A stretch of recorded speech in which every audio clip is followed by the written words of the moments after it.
नमस्कार। जय तंत्र मंत्र केंद्र में मैं आप सबका हार्दिक स्वागत एवं अभिनंदन करता हूं। मेरे प्रिय भाई बहनों, आज मैं आपको फिर अद्भुत जानकारी बताने जा रहा हूं और यह केसनी अप्सरा की साधना है। केसनी अप्सरा यूट्यूब पर पहली बार, जिनका भृंगराज के पेड़ में निवास होता है, जिसके लिए आपको हमारा वीडियो अंत तक देखना पड़ेगा। यदि आपने हमारा चैनल अभी तक सब्सक्राइब नहीं किया है तो लाइक, सब्सक्राइब और कमेंट करो। कोई शुल्क एवं चार्ज नहीं कटेगा और लाल वाली बटन दबाओ, घंटी बजा दो।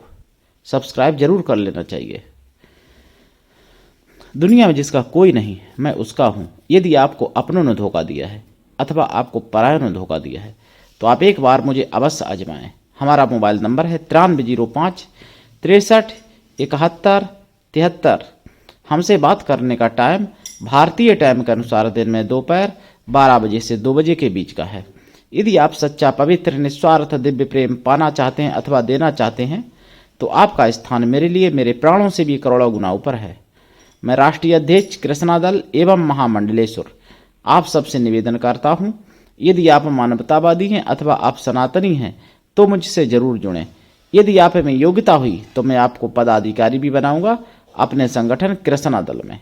ये कृष्णा दल हमारा, आपका, सबका एक परिवार है। आप देश विदेश में, विश्व के किसी भी कोने में रहते हैं, किसी भी जाति धर्म से हैं, कोई दिक्कत नहीं। आप हमारे दिए हुए ज्ञान से भरपूर लाभ उठा सकते हैं। मेरे प्रिय भाई बहनों, मैं आपको बताऊं केसनी अप्सरा की साधना, उससे पहले कुछ राष्ट्रवादी बात बता दूं।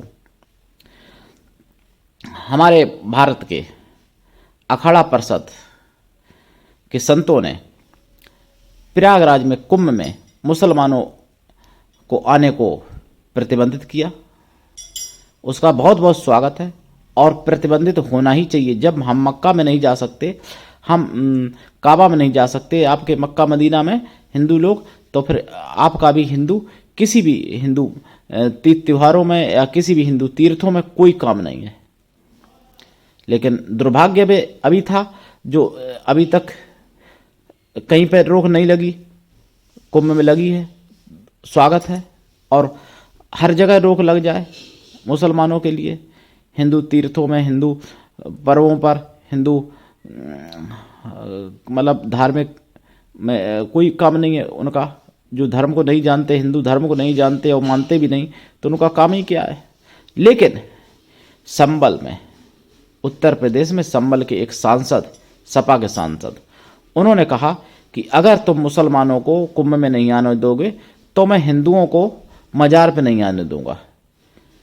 तो ये मैं बहुत स्वागत करता हूं उनका, मैं उनका साथ दूंगा। वैसे मुस्लिम है वो, सपा के सांसद हैं, समाजवादी के हैं, लेकिन हम और हमारा पूरा हिंदू संगठन उनका साथ देगा। ऐसा उनको जरूर करना चाहिए। किसी भी हिंदू को मजार पे ना जाने दें, बैन लगा दें। कल लगाते हो तो आज लगा दें और अभी लगा दें।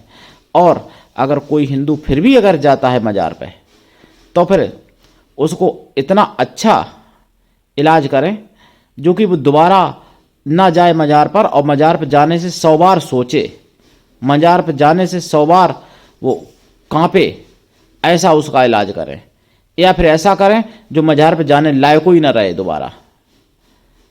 यानी मजार पर अगर कोई फिर भी जाता है तो पहले भगा दें, फिर भी नहीं मानता है तो फिर ऐसा इलाज करें उन हिंदुओं का जो उनको समझ में आ जाए कि मजार में जाने में क्या फ़ायदा है और क्या रखा है। वहाँ पता नहीं कुत्ता, बिल्ली, सुअर कौन गड़ा है, कोई पता नहीं, कोई है भी कि नहीं है। जरूरी नहीं कोई मनुष्य ही हो, ऐसे ही कुछ भी नहीं गड़ा होता, तब भी ईंटें धर के और रूमाल हरा डाल दिया, चादर, और बस वहाँ पर हिंदू मत्था फोड़ने लगते हैं। तो ये कदम उठाएं जरूर, मैं स्वागत करता हूँ ऐसे कदम का। कहने से कुछ नहीं होता है उनको। और दूसरी बात, ये मुझे पता चली साइबर सिपाही में, मिशन साइबर सिपाही चैनल रात्रि 10 बजे आया था और उस पर ये मुझे पता चली जो मैं कह रहा हूँ, मतलब कह चुका हूँ अभी। और ये पता चली मुझे 6 नवंबर को जो मिशन साइबर सिपाही आया था 2024 में। अब 7 नवंबर को जो जन संवाद हुआ सुदर्शन चैनल पर शाम को 8 से 9 तक, वो जरूर आप लोगों को सुन लेना चाहिए और आप लोगों को समझ में आ जाएगा कि आप लोग कितने बारूद के ढेर पर बैठे हो। लोग कहते हैं ना सनातन खतरे में नहीं है, मैं कहता हूं सनातनी सारे के सारे बारूद के ढेर पर बैठे हुए हैं, बम के ऊपर बैठे हुए हैं सनातनी, ऐसे समझ लो आप। अगर मैं कह रहा हूं गलत तो आप देख लो सुदर्शन चैनल पर 7 नवंबर 2024 जनसंवाद में शाम को 8 बजे वाले में समझ में आ जाएगा। अब मैं आपको बताऊं केसनी अप्सरा की साधना। केसनी अप्सरा वैसे सब कुछ दे सकती हैं, सारे संसार के सुख दे सकती हैं और सब ऐसो आराम दे सकती हैं, सारे कष्ट दूर कर सकती हैं, लेकिन केसनी अप्सरा की साधना करने मात्र से लोगों के बाल अच्छे हो जाते हैं।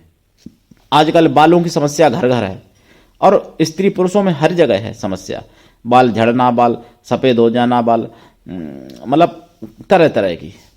तो बाल अपने आप सही एकदम सबसे सुंदर हो जाते हैं जो केसनी अप्सरा की साधना करता है।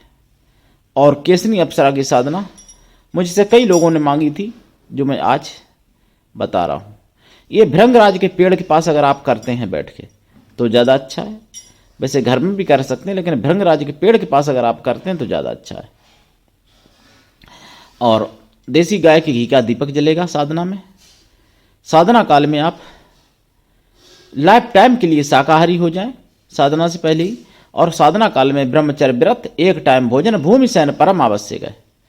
साधना काल में बहुत संयम बरतें, पवित्रता की साधना है। साधना रात्रिकालीन है। साधना काल में खोया की मिठाई का प्रसाद रखें। प्रसाद साधना के बाद खुद खाएं, परिवार में बांट दें। दीक्षा लेके साधना करें। बिना दीक्षा के कभी भी किसी भी प्रकार की कोई साधना सफल नहीं होती है, लेकिन गुरु भी ऐसा होना चाहिए कि शिष्य से कुछ भी ना ले, और शिष्य भी ऐसा होना चाहिए कि गुरु को सब कुछ दे, गुरु के लिए पूर्ण समर्पित रहे। और एक मैं बात बता दूं आपको, कंफ्यूज हिंदू इस बात को बहुत ध्यान से सुने और जागें। बहुत से जो जिस देवी देवता से जिसकी श्रद्धा होती है, तो वो चाहते हैं कि मुझे गुरु कोई मिले तो यहीं का रहने वाला मिले। मान लो जैसे किसी की श्रद्धा अगर मथुरा में है तो सोचते हैं कि राधा कृष्ण का भक्त हो या ना हो, उससे नहीं मतलब, मथुरा का निवासी हो उसी को गुरु बनाए। कोई शंकर जी को मानता है तो सोचते हैं भोले बाबा की ज्योतिर्लिंग का निवासी हो वहीं का, तभी बनाए। जो देवी को मानते हैं वो सोचते हैं देवी के यहाँ का निवासी हो तभी मैं उसको गुरु बनाऊंगा। चाहे कर्म कुछ भी करता हो, चाहे कितना भी बड़ा अत्याचारी हो, वहां ज्यादा भी तो हो सकता है, कोई ज्यादा भी तो रहते हैं हर जगह आजकल। तो ये बात दिमाग से निकाल दें। ज्ञान योग्यता जिसके पास है उससे आप दीक्षा ले सकते हैं। जरूरी नहीं कि वो आपके मानने वाले देवी देवता के क्षेत्र में रहता है या उसकी शक्तिपीठ पर रहता है तभी वो आपको दे सकता है। देवी देवता जिस पर प्रसन्न होते हैं वो उनके क्षेत्र में रहे या उनसे दूर रहे, जिस पर कृपा होती है उस देवता की, उस देवी की, तो वो उसको अपना संपूर्ण शक्तियां दे देते हैं उसको। तो आप ऐसे कंफ्यूज ना हो।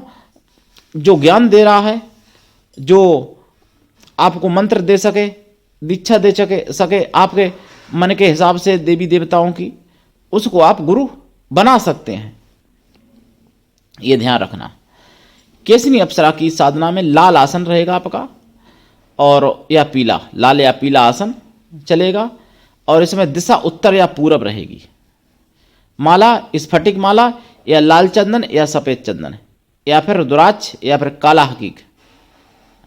अगर बालों की समस्या है तो काले हकीक की माला से करें, और बालों की समस्या नहीं है तो इनसे भी करें जो मैंने अभी बताई और मालाएं। जाप 1.25 लाख तो कम से कम करना ही पड़ता है, ज़्यादा भी कर सकते हैं। जाप का 10अंश हवन, हवन का 10अंश तर्पण, और तर्पण का 10अंश मार्जन कर दें। मार्जन का 10अंश पवित्र ब्राह्मण स्वासिनी पतिव्रता स्त्रियों को भोजन करा दें, या फिर ब्राह्मण पवित्र कन्याओं को भोजन करा दें। कन्या या स्त्रियां किसी भी जाति वर्ग की हो सकती हैं भोजन कराने के लिए, लेकिन वो मन से तन से पवित्र हों एवं शुद्ध शाकाहारी हों। और YouTube पर पहली बार केसनी अप्सरा की साधना दी है। पूरी YouTube पर खंगाल लेना, अभी तक मुझे तो नहीं मिली। ये भृंगराज के पेड़ पे जो निवास करती हैं। आपको मिल जाए तो अच्छी बात है, लेकिन वैसे अभी तक मुझे नहीं मिली किसी चैनल पर। मेरी कॉपी करके कोई डाला, मैं मना नहीं करता। तो जागिए और दूसरों को भी जगाइए। सनातन धर्म की आवाज़ है, जन जन तक पहुंचाते रहिए। आज के लिए इतना ही। धन्यवाद। जय श्री राम, जय सनातन, जय हिंदू राष्ट्र।